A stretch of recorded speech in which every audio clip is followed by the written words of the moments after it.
Cerca de mí, tan cerca de mí, que hasta lo puedo tocar. Jesús está y hablaré sin miedo al oído. Le daré cosas que de mí y que solo a Él le interesará. Él es más que un mito para mí, tan cerca de mí,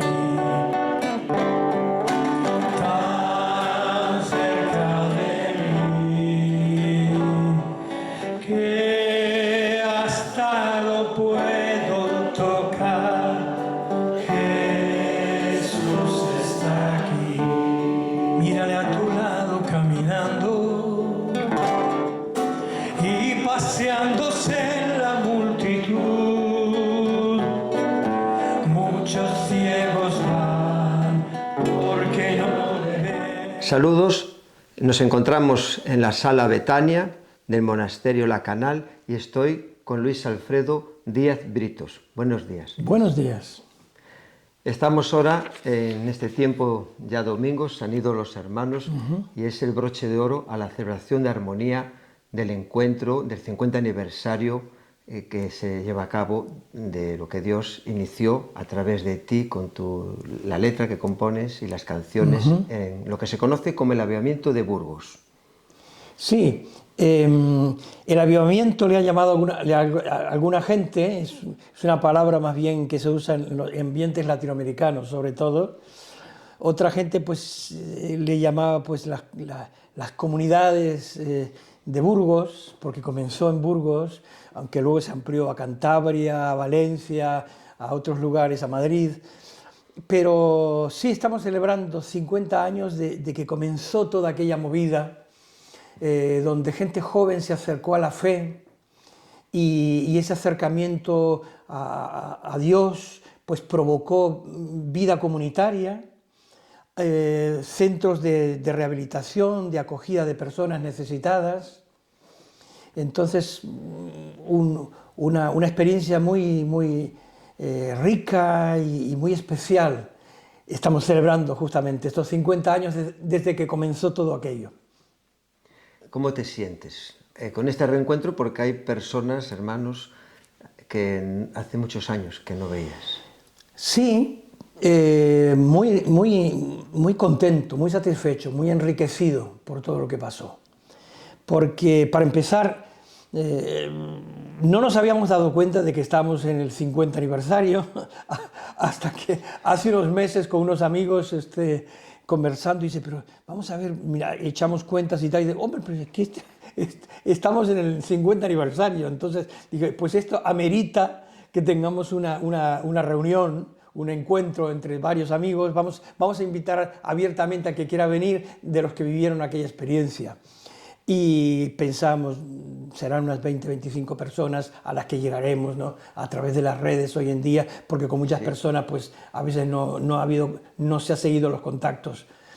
Y de pronto pues hemos ido a más de 100 personas, lo que es una cosa increíble, ¿no? Estábamos desbordados. Desbordados. A la hora de comer sí, se buscaban mesas. Sí, así es. Gracias a Dios. Pero maravilloso, no faltó ¿verdad? comida ni bendición. Maravilloso, con los hermanos. sí. Era la primera vez que se celebraba así una reunión tan grande. ¿Se ha hecho antes así 20 años, 30? No, ¿o era... no, en absoluto. O sea, que era una distancia en tiempo bastante... Bastante grande. ¿Tú consideras que, a menos el tiempo en que yo sí estuve como iniciador de aquella experiencia y que conviví en aquel lugar, pues habrán sido unos 10 años? Estamos hablando de 73. Sí, ¿no? De cuando comenzó. Sí, exacto. Sí. ¿Y cómo fue esta experiencia, este inicio? ¿Qué fue lo que pasó? Sí. Bueno, te voy a contar un poquito cómo fue la historia. Nací en Uruguay. En Uruguay tuve una experiencia con unos amigos finlandeses que me invitaron a venir a Finlandia. mi país estaba pasando problemas políticos muy grandes, de tal forma que las universidades, colegios, todo estaba cerrado. Entonces ellos me propusieron, ellos terminaban su trabajo pastoral en Uruguay, que había durado como unos 7 años o un poco más, y tenían que ir un año de vacaciones, un año sabático, digamos, que muchas veces se toman los trabajadores sociales, o en este caso misioneros, ¿verdad? Misioneros de la iglesia pentecostal. Y pues se tomaron un año y me invitaron a ir con ellos, y fui con ellos, y les acompañé. ¿Qué es un año de estos misioneros? Pues es recorrer cada domingo una congregación diferente, ir contando la misión que se está haciendo para que la gente de las distintas congregaciones, los hermanos de las distintas congregaciones, pues tomen conciencia del trabajo misionero que se está haciendo y sigan apoyando la obra. De eso se trata. Entonces ellos contaban un poco, pasamos unas diapositivas y yo cantaba canciones. O sea que a partir de los 17 años, 18 años, prácticamente cada domingo estaba en una congregación diferente cantando. ¿Pero compuestas por ti? Sí, yo descubrí que la mayoría de las canciones que cantaba otra gente tenían demasiados acordes complicados. Y yo, como era muy creativo, yo dije, me voy a hacer mis propias canciones con mis propios acordes, entonces estoy seguro de lo que estoy tocando y me hago los que yo necesito o los que yo sé. La gente dice, pero Luis, es más complicado hacer una canción que aprender los acordes. Luego los fui aprendiendo todos, ¿verdad? Pero fíjate que habla un poquito también de la capacidad creativa que yo podía tener en aquella época y que he tenido siempre también, ¿verdad? Pues es un don, la creatividad es un don. Lo comentaba tu hermana que desde pequeñito ya despuntabas, Sí, y ya sí. decían que ibas a ser artista Sí, por la sí. pintura que Ajá. pintabas y por esa manera Así de es. componer. Entonces sí que cantaba mis propias canciones en español y luego en finlandés. Y de hecho yo grabé en Finlandia, en ese año y medio que estuve en Finlandia, grabé un disco en español y en finlandés. Luego, 5, 6, 7 años más tarde, regresé otra vez a Finlandia, grabé otro segundo disco en finlandés también y en español, que fueron los que se han distribuido sobre todo en España y en Latinoamérica. Un disco que se llamó Baja Dios de las Nubes, fue grabado en Finlandia, regrabado en español en Barcelona, y ha tenido pues, una difusión muy grande. Ahí aparecían canciones que han sido míticas en mi composición, como Están cerca de mí, por ejemplo. O la misma canción Baja Dios de las Nubes, que es una canción que se ha cantado, digamos, por toda Latinoamérica y España desde hace años, ¿no? Pero antes en Uruguay no habías compuesto, Sí. o no habías sacado un single. En Uruguay a los 15 años, con uno de los hijos de este matrimonio de misioneros con los que fui a Finlandia, teníamos un dúo, se llamaba Dúo Pro Cristo. Pro Cristo. Ese era el nombre que teníamos. Y entonces grabamos un single de cuatro canciones. Sí. ¿Y cómo se llamaba el disco? Jericó. Ahí está. Es que eso me lo comentó ayer tu hermana. Sí. Y ahí fue donde tú viste que tenías ese don, esa habilidad para crear, para componer letras, música. ¿Fue ahí donde tú te diste cuenta que podías acabar? Sí, yo desde muy pequeñito siempre tuve la creatividad, como tú dices, para dibujar, para pintar. Estudié pintura desde muy pequeño, hice experiencias en cine también. La verdad es que estaba siempre muy abierto a todo lo que era la creatividad. Después de esa etapa de Finlandia, ¿con qué edad vienes? Digo, a Burgos, ¿no? Principalmente. Vengo a Burgos porque conozco a un amigo finlandés, pintor él, ¿verdad?, que estaba también haciendo un trabajo de alguna manera de evangelización en una época en que en España pues todos estos temas eran un poquito complicados, sí, ¿no? Sobre todo si no estabas dentro de la realidad católica como tal, sino que venías desde una realidad evangélica. Entonces pues no era tan fácil, ¿verdad? Y este amigo se llamaba Benito Maninen, que era pintor de acuarela, sobre todo, un excelente dibujante, pues vivía en Burgos y hacía una experiencia todos los domingos, abría su casa para que la gente fuera a su iglesia, digamos, a la congregación que él estaba creando. Y este señor había estado en mi propia ciudad, en Uruguay, también haciendo ese trabajo pastoral. Por lo tanto, yo tenía 14, 15 años en aquel momento en que este señor estaba allá, teníamos una relación, pero casi de un poquito, no tan cercana, porque yo era muy jovencito, digamos, ¿no? Pero sí ya le conocía y sobre todo teníamos la unidad de que a él le gustaba el dibujo, la pintura, a mí también, entonces de alguna manera pues había una conexión. De tal forma que después de estar 1 año y medio en Finlandia, cuando regreso a España y me establezco en España, le pido a él si él puede alojarme en su casa y estoy con él prácticamente unos meses, 3, 4 meses en su casa, sí, hasta que yo ya me voy encontrando, me organizo a mí mismo, comienzo a trabajar, a vender libros de Plaza Janés, puerta por puerta, para tener dinero suficiente para vivir. A partir de ahí, pues ya preparo mi primera exposición de pintura y a los siguientes años viví de la pintura que yo realizaba. Entre la pintura y la música, pues se fue desarrollando un poquito mi vida. Además de pintar y de hacer música, la casa, el taller donde yo tenía en Burgos, se comenzó a llenar de jóvenes. Jóvenes que venían de la calle. Y esos jóvenes pues conversaban conmigo, les interesaba. Consideramos que en aquella época no era tan normal encontrar un sudamericano o un extranjero en España, y menos en Burgos, ¿verdad? Hoy en día pues es mucho más normal, pero en aquella época era extraño, por lo tanto pues era un personaje exótico, además un chico joven, de pelo largo, pues que tocaba la guitarra, y pues era una cosa siempre muy interesante. Y en mi casa se fue llenando pues de gente joven. ¿Y qué iba a hacer yo? Pues cantarle mis canciones que hablaban de Dios, todas ellas, enseñarles a orar, compartir mi fe con ellos, pero lo que yo no imaginaba era que una vez que compartieras la fe, la gente se te iba a convertir. Esa parte no la tenía yo pensada. Una vez que se convierte la gente, ¿y ahora qué hacemos, no? Entonces comenzamos a ir a la casa de este misionero todos los domingos, y yo creo que formé 3 grupitos de jóvenes. 3 grupitos de jóvenes. El primer grupito de jóvenes que teníamos, con mi amigo misionero Pentti, les regalamos unos Nuevos Testamentos de los Gedeones, que eran gratuitos, y por lo tanto teníamos ahí una caja de Nuevos Testamentos de los Gedeones gratis a ellos. ¿Qué pasaba? Cuando estos muchachos burgaleses de mediados de los 70, imagínate tú, recibían aquellos libritos y empezaban a leerlos, se lo mostraban a su mamá y su mamá se lo mostraba al párroco suyo a donde ellas solían ir, y decía, esto es un libro protestante, por favor, quemen esto. Y se terminaba el primer grupito. El segundo grupo de amigos que fui yo cogiendo de la calle, etcétera, etcétera, pues con la misma dinámica, quemen esos libritos. Al tercer grupo que se fue creando, que muchos de esos muchachos eran alpinistas, entonces yo llamaba el grupo de los alpinistas, ¿no? ¿Qué tendrían, ya te digo, 17 años, 16, 18 años, esas edades? Pues yo le dije a Pentti, ¿sabes qué te digo? Vamos a comprar unas Biblias Nácar Colunca.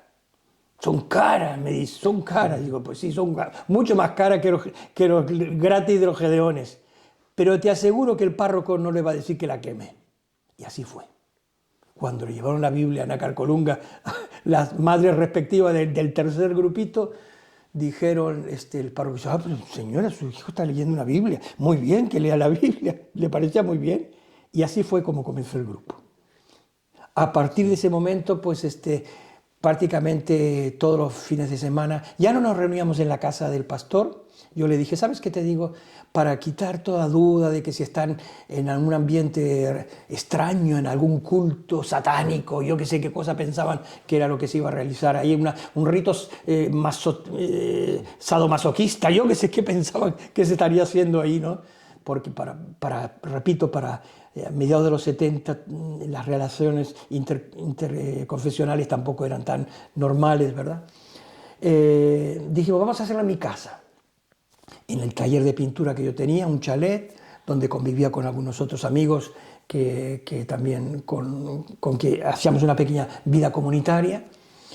Y a partir de ahí, pues todos los fines de semana hacíamos un grupo de oración, sentados en el suelo, porque ni sofás teníamos, una cosa como muy normal, muy juvenil, ¿no? Y a partir de ahí, durante los siguientes años, el grupo fue creciendo. Llegó un momento que éramos 300 o 500 jóvenes, no entrábamos en la casa, teníamos que reunirnos todos los domingos en los parques, al lado del Arlanzón, que es el río que cruza todo Burgos. Y a partir de ahí muchas parroquias católicas también nos abrieron la puerta para que fuéramos. ¿Por qué? Sí. Por mi experiencia, mis estudios, digamos, en Uruguay, fue en un colegio de la Sagrada Familia, un colegio católico, pues tenía una relación, digamos, natural con el mundo católico. Sí. Mis padres se habían convertido al Señor cuando yo tenía 15 años en un ambiente evangélico, pero de alguna forma para mí la relación con el mundo católico era muy natural también. Sí. De tal forma que allí en Burgos, pues, y estando en Burgos ultracatólico, en ese sentido, se decía que en Burgos había curas y monjas y militares. Eso se decía, así era la descripción de Burgos. En muchas ciudades. También en muchas ciudades, pero Burgos especialmente se decía esto. Por lo tanto, pues me invitaban a veces a una parroquia, a un monasterio, y yo comenzaba a cantar tan cerca de mí, que hasta lo puedo tocar. Jesús, toma mis manos, te pido. Esas cancioncitas que empezaron a surgir en aquella época. Y la gente las cantaba maravillosamente. Y así fue durante unos 6-7 años, donde la comunidad de vida, sobre todo había muchos problemas de gente con drogas, sí, gente con problemas de toda aquella época de la revolución juvenil que hubo en los 70, digamos, de gente buscando una vida especial, muere Franco, cambios muy grandes que se dan, pues se metieron en muchos líos. Y esa gente a veces necesitaba un lugar que les acogiera, que les ayudara a salir de las drogas. Y esta casa que yo tuve, más otras que luego fuimos alquilando y teniendo, pues fueron centros de rehabilitación. Hasta hoy en día se siguen realizando esas actividades de rehabilitación que comenzaron, ya te digo, a mediados de los 70. Todos comentan, ¿no?, que fue un tiempo así, de una gracia y del poder del Espíritu Santo que se derramaba. Muy bonito. Y era como Pentecostés. Muy bonito. Tenéis en común todo en la comunidad, la ropa, la comida. Me comentaban que tú venías a lo mejor de hacer una gira, no sé si fue en Francia o en qué país, traías una camisa muy bonita y que estaba allí una persona, como tú dices, a lo mejor con droga o necesidad. Y al día siguiente tu hermana decía que te veía la camisa esa. Se la había puesto otro. Por casa y se la habías dado a otro. Sí. No tanto. Sí, no tanto porque yo fuera tan altruista que se la diera, sino porque al tenerlas todas juntos, cualquiera se sentía con el derecho de ir al armario y ponerse la camisa que estuviera ahí, fuera suya o fuera de otra persona. Sí, pero que tanto había personas de familias de bien, como se dice, estudiando carrera, como de barrios marginados. Sí. Que había una armonía, como vimos en el encuentro, que no se miraba si tú venías de aquí, sino que había hambre de conocer de Dios, buscar, tenías ese tiempo de alabanza, de lectura, y que después,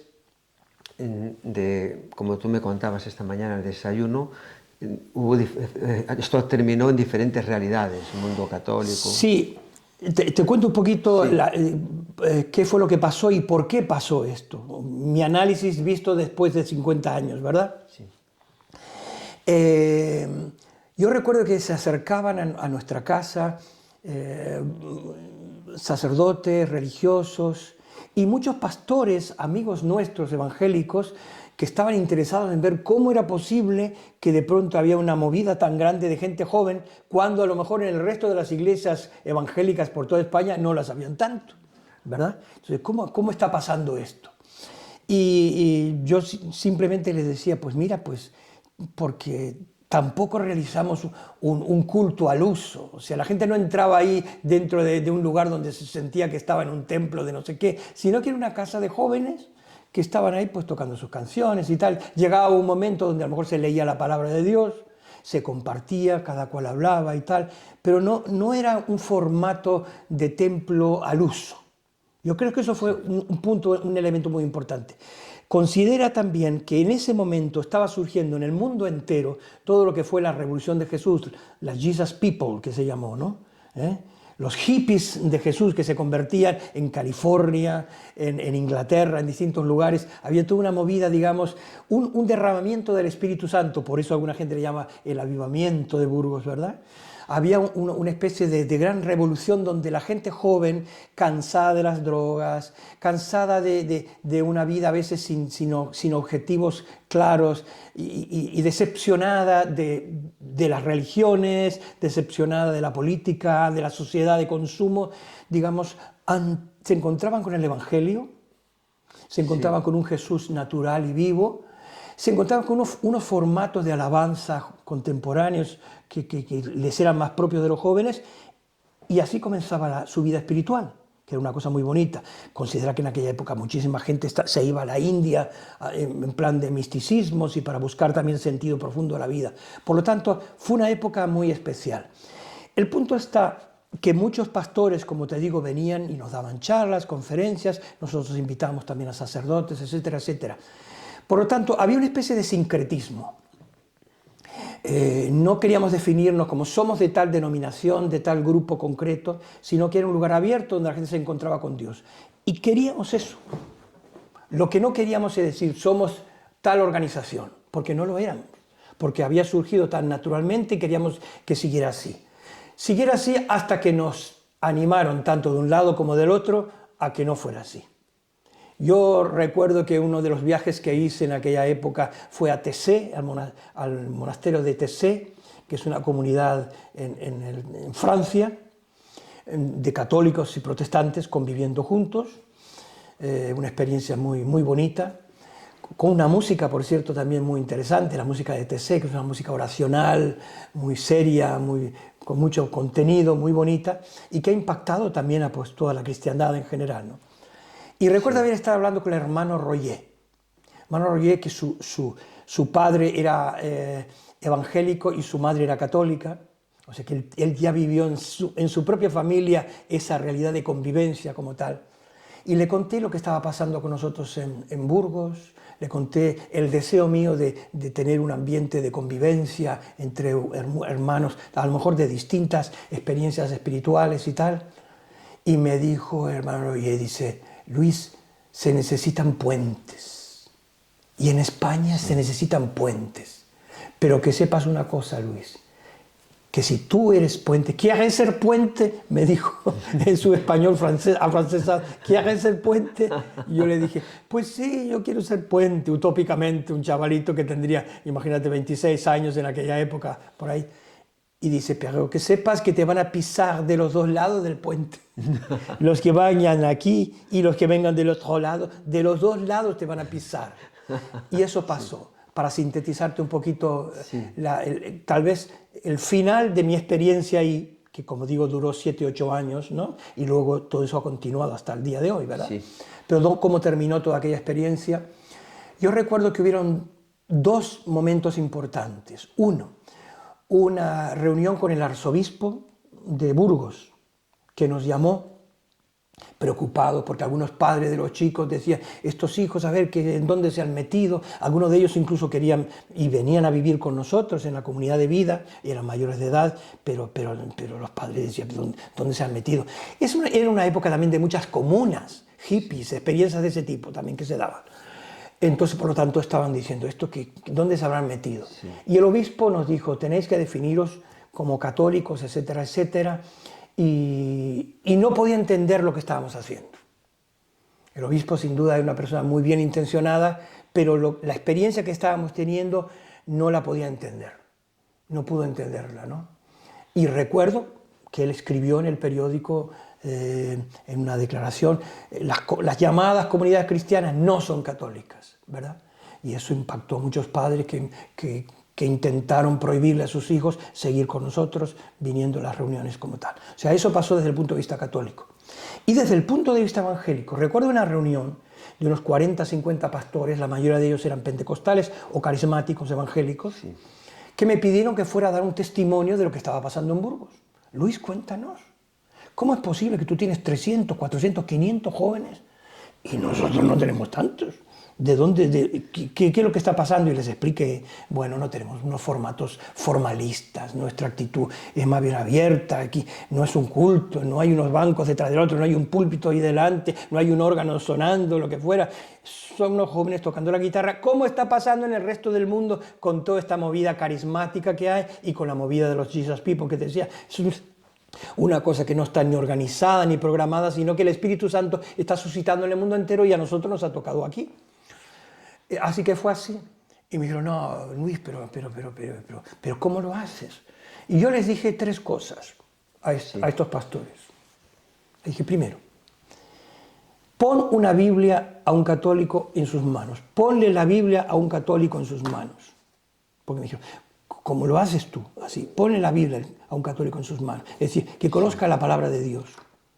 Desde la perspectiva católica, que el Vaticano II, el Concilio Vaticano II, hacía muy poquitito que se había celebrado, donde se había abierto mucho la Iglesia, otra vez a la lectura de la palabra de Dios, se habían abierto las puertas a muchas experiencias, ¿verdad? Las misas en lengua vernácula y no en latín, etcétera, etcétera. Pero era muy lento, ese ayornamiento fue muy lento, y en España más lento todavía. Y en realidades como la nuestra en Burgos, todavía más lento. Por lo tanto, ponerle una Biblia a un católico era una cosa novedosísima. Pon la Biblia para que el católico pueda leer. Eso que escucha todos los domingos, esa primera lectura, la segunda lectura y el Evangelio todos los días, pero le parece que es un cuentito, que lo pueda leer con sus propios ojitos y pueda darse cuenta de que eso que estoy escuchando durante años y años en la misa es el Evangelio y es la palabra de Dios, es el Antiguo y el Nuevo Testamento que estoy leyendo, ¿no? Porque muchas veces cuando se convierte gente católica dentro de la iglesia evangélica, yo nunca había oído la Biblia, pero la habías oído todos los domingos en la misa, pero no te habías dado cuenta a lo mejor de lo que era. En fin, pon una Biblia en las manos del católico. Segundo, enséñale a orar en primera persona. No era, Dios mío, yo te pediría ya que estás en las alturas, sino, hola Jesús, tan cerca de mí que estás te puedo tocar. Le hablaré sin miedo al oído, le contaré cosas que hay en mí y que solo a él le interesarán. Es decir, anímale a tener una cercanía con Dios y con Jesús, en primera persona. Hola Jesús, o sea, Dios mío que estás ahí arriba, te pediríamos que tú, no sé qué, como oraría el mundo muchas veces. El mundo católico estaba acostumbrado a hacer eso. Eso sí lo decía con sus propias palabras. Lo normal era que eran rezos, que son siempre positivos, porque todo lo que sea dirigirse a Dios me parece positivo. Pero faltaba personalidad, faltaba cercanía. Por tanto, pon una Biblia, enséñale a hablar en primera persona. Y tercero, pídele que acepte a Jesucristo como su Salvador personal. Que tenga conciencia de que está entregando su vida a Jesús, que Jesús va a ser el centro de su vida. Con estos tres elementos, el Espíritu Santo solito hace todo el resto. Yo recuerdo que aquellos pastores me miraban y decían, pues es lo que estamos intentando hacer nosotros. Vaya novedad. Eso es lo que también intentamos hacer nosotros. Pero a lo mejor le estáis metiendo otros elementos que tampoco habría necesidad de hacerlo. Y de hecho eso es lo que me dijeron.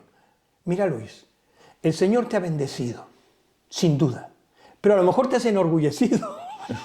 No podían creer de que el Señor me bendijera tanto y yo no me hubiera enorgullecido. Parece que una cosa iba junto a la otra, ¿no? Y yo no sé si me había enorgullecido o no. Yo era un chavalillo de 27, 28 años en aquel momento, contento con lo que estaba pasando, pero no sé, eso me dijeron. Así que, por lo tanto, te vas a pedir dos cosas. Bautiza a todo el mundo a partir de hoy y empieza a celebrar Santas Cenas. Es decir, comienza una iglesia como Dios manda. Y yo les dije a estos pastores, mirad, si yo hago esto, voy a traicionar a los curas y a las monjas que me abrieron las puertas de sus conventos y sus parroquias para que yo entrara a evangelizar y les compartiera la fe y los trajera a mi casa. Voy a traicionarles. Y me dijeron, no, Luis, no vas a traicionar a nadie. Todos lo hemos hecho así. Cuando vamos por la calle a nuestros amigos y tal, nos hacemos amigos, porque a veces con un sentido un poquito proselitista, no tanto de amistad auténtica, no todos, pero algunas personas que iban más con el hecho de hacer amistades para luego venderles el producto como tal, ¿no? Un poquito triste, lo digo un poquito feo, pero bueno, no todo el mundo lo haría así, sin duda. Pero algunas personas posiblemente era la forma que lo hacían. Hacemos amigos, les compartimos la fe y llega un momento en que esa persona tiene que decidir por sí mismo si se va a meter en la iglesia y va a salir de aquella otra. Así es la vida. Y yo dije, madre mía, ¿qué hago? Repito, aquellos pastores para mí eran hombres mayores de 50 años, hoy en día unos jovencitos en comparación a la edad que yo tengo. Sí. Pero para mí, que tenía 20 y tantos años, eran unos señores mayores, con sus Biblias debajo del brazo, con sus estudios teológicos, muchos de ellos habían estudiado teología y tal, yo no tenía nada de esto, por lo tanto me sentí totalmente inseguro ante lo que estaba pasando. Dije, no sé para dónde tirar. Y estos señores me están hablando sin duda con la mejor intención del mundo. Pero repito, si yo hago lo que me están diciendo, traiciono a los sacerdotes y a las monjas que me han abierto las puertas de sus conventos. Y yo dije, no puedo hacerlo, no voy a traicionarles. Por lo tanto, me voy. Esa fue la solución salomónica que yo tuve. Me voy de aquí. Y le dejé la obra en manos de los jovencitos que habían estado llevando, que tú los has conocido muchos de ellos aquí en estos días, que eran jovencitos, muy jovencitos, 20 y tantos años tenían en aquel momento, pues que siguieron la obra. Y algunos pastores que fueron viniendo, o predicadores que empezaron a venir desde afuera, distintas personas que tú también has conocido aquí, que vinieron de distintos lugares, muchos de ellos, la mayoría de ellos, si no decirte todos, invitados por mí mismo, que vinieran a ayudarnos, pero todos venían con la condición de que no que íbamos a crear una iglesia evangélica, sino que lo que íbamos a crear era a seguir realizando en un espacio de evangelización y que cada cual tuviera su propia realidad creyente. Pero el hecho de que yo me fuera dejó el espacio para que la gente se fuera para un lado o para otro. Y esa es la realidad que ha pasado a partir del tiempo en que yo me fui. Sí. Sobre todo en Cantabria, por ejemplo, que eran muchas personas que venían desde Cantabria a Burgos, o nosotros habíamos ido a Cantabria. Entonces, esto fue como una especie de satélite de la primera, como una especie de anexo de lo que nosotros estamos haciendo en Burgos, ¿verdad? Entonces, la gente en Cantabria se definió más hacia el lado católico. No todos, porque algunos de hecho, son pastores evangélicos en Cantabria.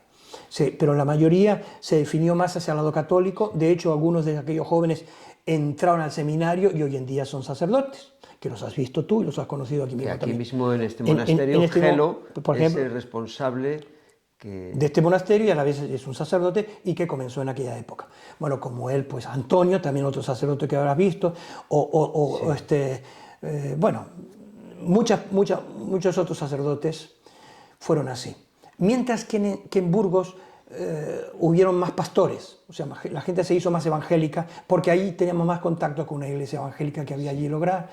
La iglesia evangélica local, que era de una línea más bien bautista, pues se nutrió de muchos de aquellos jóvenes una vez que la comunidad empezó de alguna forma a abrirse y a distorsionarse como tal, por el hecho de que yo, el fundador, me había ido fuera. Entonces algunos estuvieron más en la iglesia evangélica y ellos sí, entonces entraron dentro de la dinámica evangélica, haciendo, digamos, bautizándose, comenzando a celebrar, digamos, unas santas cenas como una iglesia evangélica al uso normal, ¿verdad?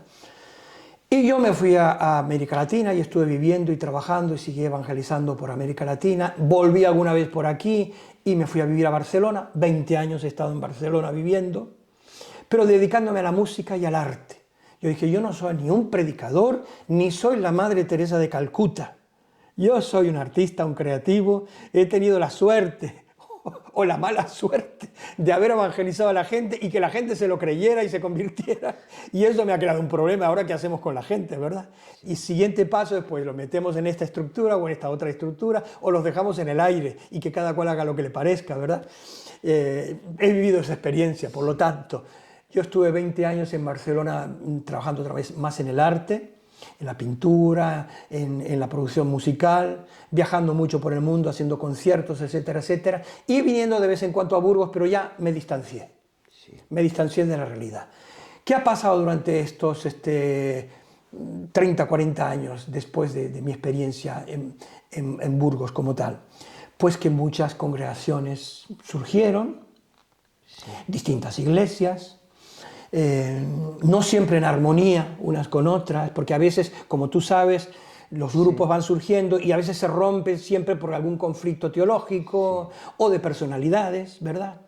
Pero lo que hemos vivido en este fin de semana, maravillosamente, fue una armonía entre gente que ha venido de distintas realidades teológicas o eclesiales, que a veces quizá en el propio Burgos no tienen tanta comunión, pero aquí la tuvieron otra vez, porque fueron a las fuentes de lo que vivimos. Por eso fue una cosa especial que he vivido, donde no estaba programado ni con ningún objetivo de volver a reestructurar ninguna cosa ni nada. La última cosa que teníamos en la cabeza es vamos a volver a reestructurar nada, no, sino vamos a encontrarnos a celebrar que todos hemos encontrado a Dios de alguna forma, todos nos hemos entregado a Jesús de alguna forma y cada uno de nosotros ha intentado seguir al Señor de la manera que nos ha parecido más adecuada, unos en este contexto y otros en otro. Pues esa es un poco la historia. ¿Qué es lo que estamos viviendo en este momento? Es un reencuentro de personas que después de muchos años a lo mejor miramos todo lo que vivimos con una perspectiva un poco más tranquila. Sí. Que nos permite dialogar y querernos y amarnos y ver todas las cosas buenas que han pasado. Yo tuve una oración final, que no sé si la filmaste o no, anoche, digamos, en la que decía, todo estuvo bien.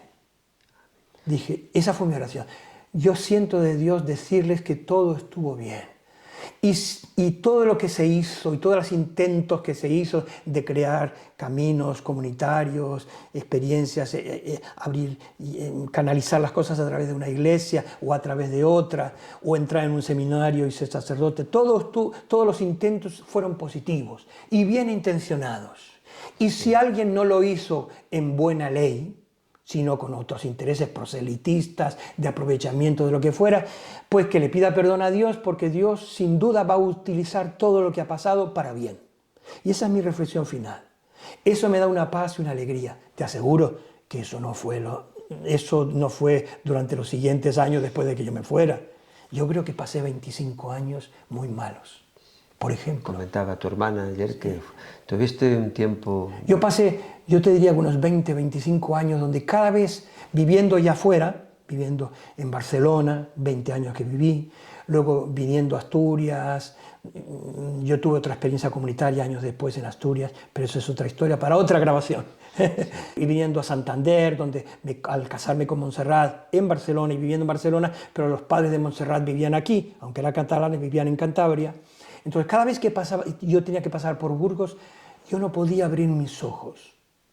Como yo no conduzco, sino que voy siempre en transportes públicos, y en aquellas épocas tampoco se iba en avión con tanta facilidad, cada vez que tenía que pasar en autobús por Burgos, yo cerraba mis ojos. Sí.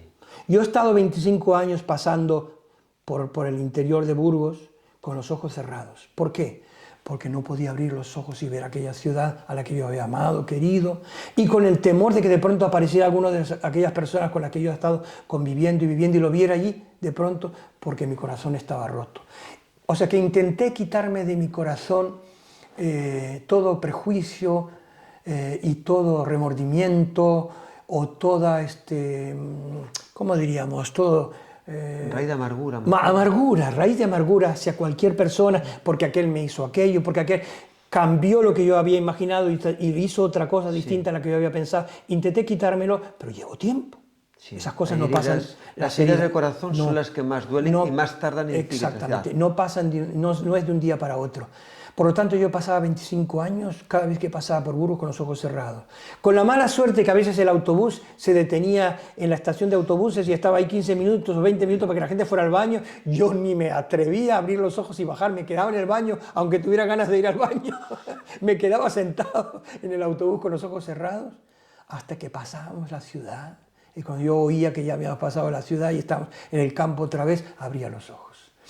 Por lo tanto, repito esto para decir que no es que fue fácil, fue difícil, fue duro, pero en este momento tengo una paz y una comunión de amistad y de cariño con la mayoría de la gente, con todos los que trabajan, que trabajaron en aquella experiencia hace 50 años atrás, con los que vinieron los siguientes años, con los que a través de aquella experiencia hicieron distintas experiencias eclesiales, fundando iglesias o comunidades religiosas, etcétera, etcétera, un gran cariño y tal. Y eso se ha visto este fin de semana. La verdad, yo estoy asombrado, además, como soy objetivo, Claro, no he participado. correcto. Viéndolo, Qué bonito. a mí, se lo comentaba esta mañana a Marcos en el desayuno, Okay. que cuando estaba ahí, pues pude experimentar en mi vida, en lo que vi ayer, cómo realmente fue la comunidad. Claro. Porque la palabra que más oía todo el mundo era comunidad. Exacto. La comunidad de Burgos, era el nombre que quedó. Claro. Más que avivamiento, la comunidad. Exacto. Y yo ayer, viendo el afecto que te tienen, después a las personas que entrevistaba, lo que has marcado su vida, tanto en el área musical, o sea, con las letras y canciones, como después como tú llevabas todo y dirigías las reuniones. Indirectamente, porque Sí. yo no estaba, veías que no quería tener protagonismo para nada, ¿no? Sí, que eso era lo que destacaban. No es que lo tengo o lo tuve tan claro. Yo creo que parte de lo que pasó fue porque yo no lo tuve claro. Pero es interesante porque el tema en sí que estás tocando es muy clave en el asunto, ¿no? Porque tanto en el mundo del arte, con el mundo, en este caso, de la fe, se trabaja mucho con intuición. Sí. Y a mí siempre me ha molestado esas personas que lo tienen tan claro, que dicen, esto es lo que el Señor quiere. Y yo, ¿cómo tienes tanta seguridad de que esto es lo que el Señor quiere? Esto es lo que dice la palabra de Dios. Bueno, tu interpretación de lo que supuestamente dice la palabra de Dios. Esto es lo que hemos hecho, esto es la costumbre, esto es lo que se usa, esto es lo que se hace normalmente en otros sitios, esto es lo que siempre se ha hecho. Entonces, atreverse a cuestionar lo que siempre se ha hecho, atreverse a decir, me parece que el Señor me ha dado esta intuición espiritual, aunque tengo dudas sobre esto y posiblemente esté equivocado, pero de todas formas, en la luz que tengo y en la coherencia que quiero tener con mi propia conciencia, voy a hacer esto, en temor y temblor. Y si me equivoco, me voy a cambiar. Por lo tanto, una de las cosas que yo creo que podemos sacar de reflexión de estos 50 años y que nos permite a lo mejor encontrarnos otra vez y luego cada cual volver a su realidad eclesial, pero volver con la bendición de las demás personas, es que el espíritu de unidad, el espíritu de respeto de unos a otros, el espíritu de cariño y de amor que tenemos que tener los cristianos, a veces con sensibilidades distintas, es algo imprescindible para esta sociedad, dividida, sectorizada, radicalizada, a niveles sociales, a niveles políticos, peleados unos con otros porque tú hablas en catalán y yo hablo en castellano, y porque tú eres de la derecha y yo soy de la izquierda, y tú no eres de la izquierda pero yo soy de la ultraizquierda, y toda la sociedad dividida y rota, sectorizada como está en este momento. El mensaje nuestro como cristianos debiera ser un mensaje de amor, de comprensión, de tolerancia, de aceptación del otro. Si algo hemos aprendido en estos 50 años es que ese mensaje de unidad, repito, que no es uniformidad, sí, muy clarito, ¿verdad? No es uniformidad, sí, sino que es de unidad en el espíritu, unidad en la misericordia de Dios y en la gracia de Dios que nos llama a todos, ¿verdad? Si podemos tener ese mensaje de unidad, yo pienso que el mundo que nos está mirando desde afuera, la realidad no creyente, suponte que nos mira desde afuera de nuestras realidades eclesiales, dirán, ¿qué tienen estos? ¿Qué tienen estos que viven en comunidad, que quieren ser comunidad? ¿Qué es la comunidad? Esos que quieren vivir en comunidad y no individualmente, cada cual en sus propias realidades. Por lo tanto, mi mensaje no es un mensaje ecumenista, ¿verdad? Vamos a crear una misma cosa todos juntos y estas serán las normas de este tipo. Al contrario, es una unidad en la diversidad. Somos de distintas realidades, tenemos distintas experiencias, todos con mucho cariño y amor, y nuestra pobreza nos parece que estamos intentando hacer lo que tenemos que hacer, ¿verdad? Pero no se me ocurre descalificar, ni separarme, y menos odiar ni hablar mal del otro hermano porque ve las cosas desde otro punto de vista. Aprender eso pienso que es una síntesis de lo que hemos estado hablando. Ojalá viviéramos en Burgos, en Cantabria, en España y desde aquí pues a muchos otros lugares en ese espíritu. Repito, no estamos hablando ni de un supuesto ecumenismo, de que aquí vamos a unirnos todos en una misma única iglesia política, que no sé qué, no sé cuánto. Esos cuentos que muchas veces, tanto desde el punto de vista católico como evangélico, existe ante este tema. Oh, no, no, no, no, porque yo, la sana doctrina y no sé qué, no sé cuánto. Mira, no estamos hablando de eso. Estamos hablando de otra cosa. Fue un tiempo que todos lo definen como una gracia, ¿Sí? un obrar del Espíritu Santo, Exacto. que Dios te utilizó Sí. y que tocó sus corazones, Sí. y que quedó marcado, esa marca Sí. está en sus corazones hasta hoy. Es que esto era unanimidad. Todo, o sea, todo era, todos, parece mentira que después de 50 años uno podía decir una cosa, el otro podía, pero todos coinciden en esa experiencia que vivieron. Imagínate que muchos no habrán venido porque estaban en desacuerdo. O sea, los que hemos venido ya se suponía... También... Claro, yo pienso que muchas personas no habrán venido a este encuentro, primero porque no se les informó, porque hicimos una convocatoria pensando que íbamos a ser 20, 25 personas y han sido más de 100. Sí. O sea, nos desbordó totalmente. Muchas de las personas que han venido, muchas, ni conmigo ni entre ellos se habían visto desde hacía 30 o 40 años. Imagínate, aunque habíamos vivido 10 años tal vez de mucha efervescencia. Sí, sí. Por alguna razón estábamos alejados entre nosotros. Yo también había provocado esto conmigo mismo. O sea, ¿por qué? Porque yo no quise ser signo de división, sino que yo me retiré, dejé que el Señor siguiera realizando lo que bien le pareciera, y cada una de las personas que habían encontrado al Señor, tal vez a través de mí o de otras personas a las que yo había invitado, pues siguieran realizándose cada cual en su área. Pero yo me fui. Si yo me hubiera quedado con la ortodoxia de que esto es lo que hay que hacer, no sería lo mismo. se hubiera roto posiblemente. Pues... Mucha gente me echó en cara. ¿Por qué te fuiste, Luis? Tendrías que haber mantenidote en ese lugar. Repito, yo no tenía las ideas tan claras en aquel momento. ¿Cómo iba a tenerlas a los 20 y tantos años? Un tema tan complicado como es la convivencia de gente tan diversa y decir, pues esta será la forma en que vamos a hacerlo. No lo podía saber en aquel momento, ni lo sé ahora, ni se sabe, porque si me diera una cosa así me darían el Premio Nobel de la Paz. Y todavía no me van a dar el Premio Nobel de la Paz. Se oye siempre mucho, ahora a mí lo que me ha pasado, un poco lo que decía Job, de oídas, sí. Te había oído, ahora mis ojos te ven. Correcto. Y mi esposa, que se convirtió en el 82 en la iglesia de Jaime de Brin, cantaban todos ahí las alabanzas, bueno, todos los que eran cristianos y los que no, esas alabanzas de Baja del Cielo. Las que yo había compuesto. Sí, de Baja, ¿cómo es? Baja Dios de las nubes. De las nubes. Y todas era una cosa que aún hoy en día se acuerda todo el mundo, sí. Y que todo el bueno, mundo...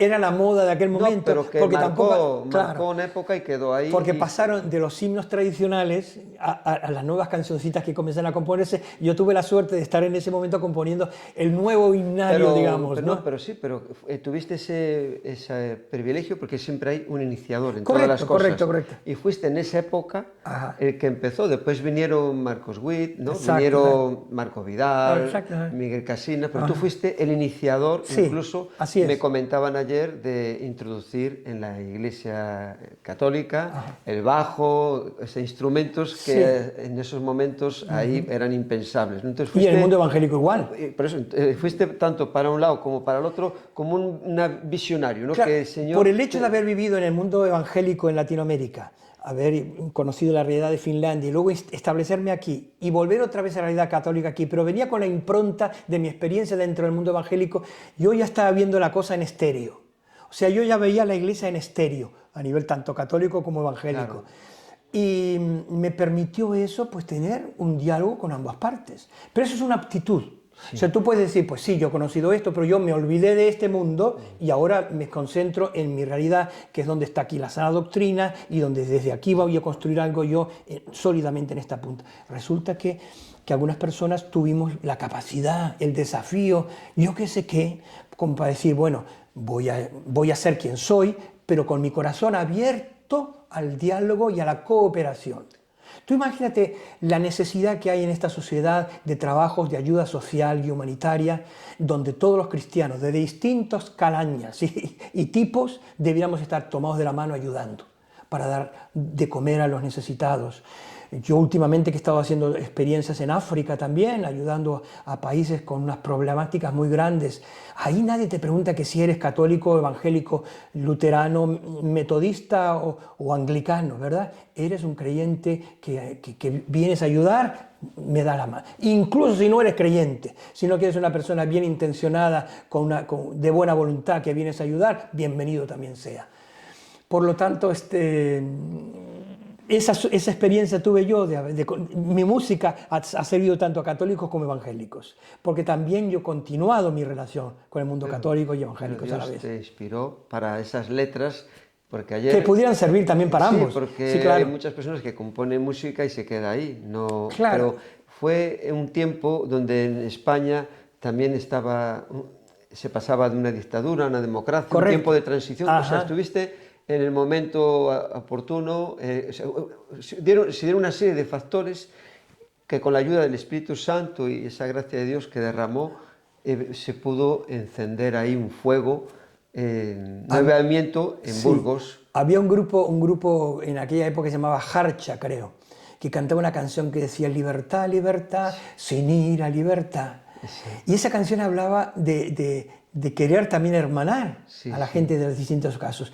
Pues yo pienso que esa misma experiencia la intentamos vivir nosotros. O sea, diga, comunidad, comunidad, sin ira, comunidad. Ayer escuchando las alabanzas, que me venía lo que estás diciendo a la mente, esa canción, me llevaba a esos tiempos. En serio, yo era muy joven, exacto. Yo parece que estamos retrocediendo 50 años, porque los que yo tengo 58, pues tenemos también un poco constancia de todo lo que estás comentando, de ese salto de un sitio a otro, ¿no? Y ayer vimos, ¿no?, un poco cómo todos se acordaban de la letra. De la letra, porque una cosa exacto. que, como tú dices, no fue preparada, hermanos, aquí tenéis el himno de tantos años. Ayer invitaron a 4, 5, 6 de los que son más musiquitos de esta movida que cantaran y que recordaran algunas de las canciones. Se pusieron todos a recordar las canciones que yo había compuesto en aquella época, porque eran los himnos del momento, ¿no? Y era muy bonito, ¿no? Como cada uno de ellos, los cantantes cantaban las canciones, pero toda la masa de las 100 personas se conocían las canciones. Yo pienso que es como las películas, que dicen, esta película es clásica, claro, y vale para todos los tiempos. Correcto. Y las letras que has compuesto y que sigues todavía, sobre todo de ese tiempo, son clásicos. Nunca has parado desde que llegaste a Burgos, haciendo giras por todas partes del mundo, componiendo, y sigues todavía hasta que no puedas, ¿no? Sí, hasta que la muerte nos separe. La verdad es que he estado un poquito con unas dificultades en el corazón a mediados de enor, en mi gira a África que te conté, sí, que la última. Allí dicen que casi mueres, ¿no? Exacto, sí, tuve 4 preinfartos por el calor que había allí y también porque tenía obturado una de las válvulas del corazón, una segunda casi obturada y estaba funcionando solamente con la tercera. Y pues me han puesto 3 stents para abrir las válvulas, para que la circulación sea mejor. Varios meses de tranquilidad, a ver si todo va bien. Parece que todo va bien. He hecho ya mi primera gira de 3 semanas por Estados Unidos hace unos meses atrás. Vuelvo dentro del próximo mes otra vez a otra gira por Estados Unidos de 2 semanas y pico, y México. Voy a hacer una gira por la frontera mexicana. Me encantan las fronteras, o sea, las ciudades como Ciudad Juárez, luego El Paso, o sea, las ciudades que hay de un lado de Estados Unidos, de otro lado del mexicano, toda esa realidad fronteriza, tal vez por eso mismo de que me interesa todo el asunto entre católicos y evangélicos y andar en esa frontera caminando donde pasan muchas cosas. Siempre has estado entre Yo creo que fronteras. sí, yo creo que sí que he andado ahí caminando en la frontera siempre. No tanto por no definirte uno mismo, sino porque saber que somos distintos, pero tenemos que convivir. Ahí está. Entonces, esas fronteras son lugares donde... De encuentro. Debieran ser lugares de encuentro. De compartir experiencias. Exacto. Antes de hablar contigo, hace unos meses también estuviste por Latinoamérica recorriéndola en 16 países, me comentaste. Bueno, no paro de estar por Latinoamérica. Pues has sido una vida por este tiempo. Que el Señor te bendiga, a tu familia y todo lo que llevas, y que sigas multiplicándote por 100 toda esa bendición que llevas al mundo. Muy bien. Con tu letra y la alabanza. Y a todos los hermanos que nos han estado escuchando, pues también todo mi cariño y todo mi agradecimiento, y ojalá que os haya servido para algo compartir que con cariño hemos hecho. Muchas gracias. Es maravilloso ver todo desde afuera. Y a mí me ha encantado estaba tan tranquilo mirando todo el espectáculo, como si fuera una película. Yo, qué película más original. Con tantos personajes que recuerdo del pasado y tal. Así que estaba tan tranquilo hasta que me fastidió la película. No, muy contento, estoy muy contento, muy agradecido a Dios. Como hace unos meses en África, prácticamente casi me voy para el otro lado, me ha hecho recapacitar mucho sobre la vida, ¿verdad? Y una de las cosas que he aprendido en la realidad sufriente de África, y luego contrastando por enésima vez nuestros privilegios de primer mundo, es que debemos estar agradecidos a Dios por todo lo que nos ha dado, pero ser conscientes de que hay un mundo sufriente y que no tiene ni lo mínimo que tenemos nosotros, que pagarían dinero darían todo lo que fuera por las obras de lo que nos ha sobrado a nosotros en este mediodía. Que aprendamos a vivir de forma solidaria. Creo que voy a cantar una sola canción, ¿vale? Porque emocionalmente no estoy como para tanta cosa. Tengo una magnífica excusa. Sí. Además, yo después de comer he aprendido a descansar, una pequeña siesta. Es obligatorio para mí eso. Y como no lo he hecho todavía, no me siento bien, muy bien. Entonces me quiero sentir con tranquilidad para poder seguir un ratito más todavía.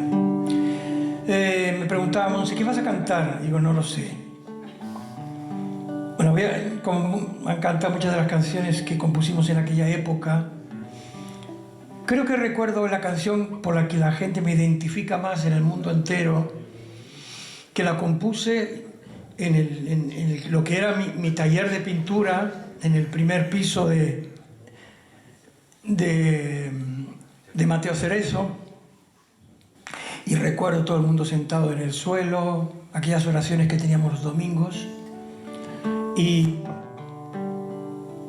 salió solita esa canción.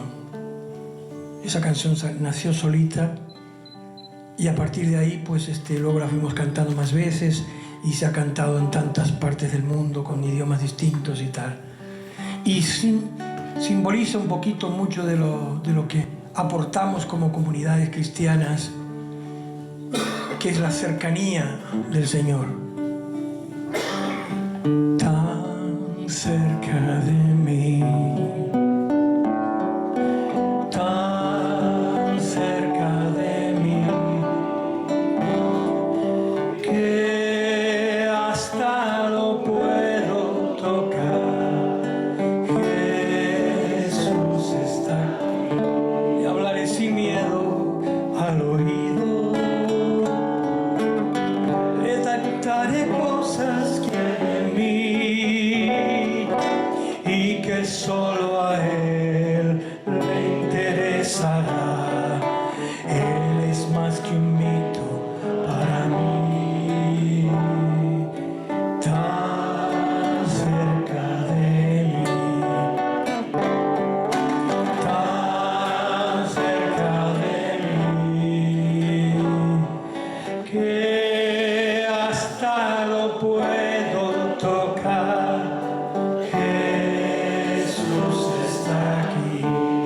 Mírale a tu lado caminando y paseándose en la multitud.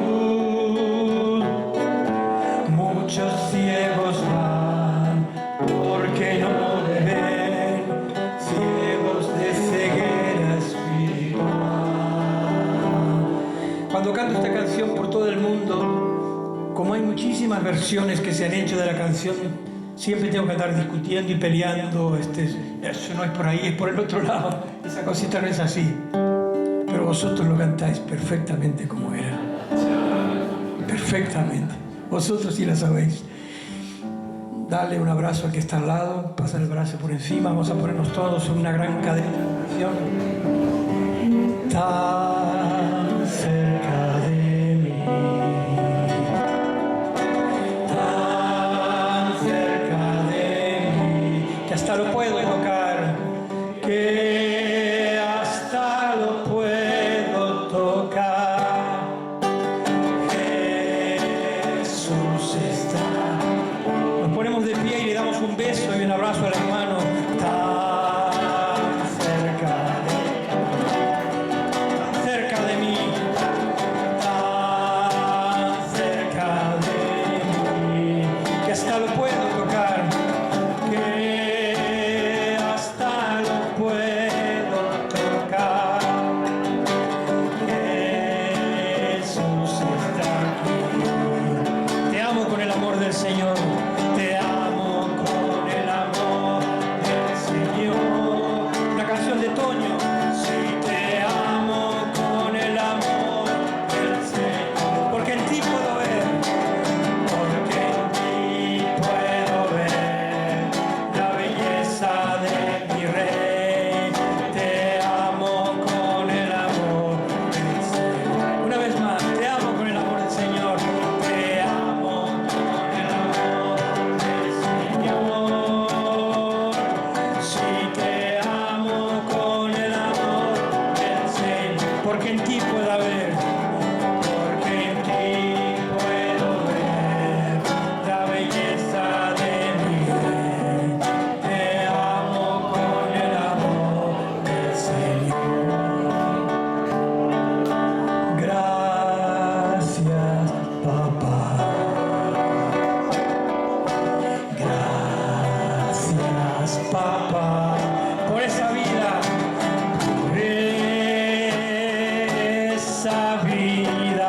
que tú me das, que tú me das. Esta sí es de Toño. Gracias, papá. Gracias, papá.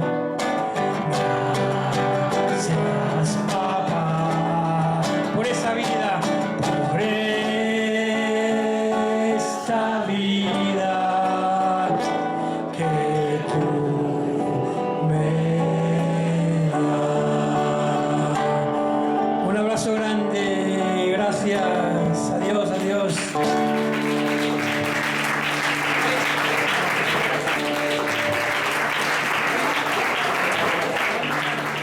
Que es la cercanía del Señor.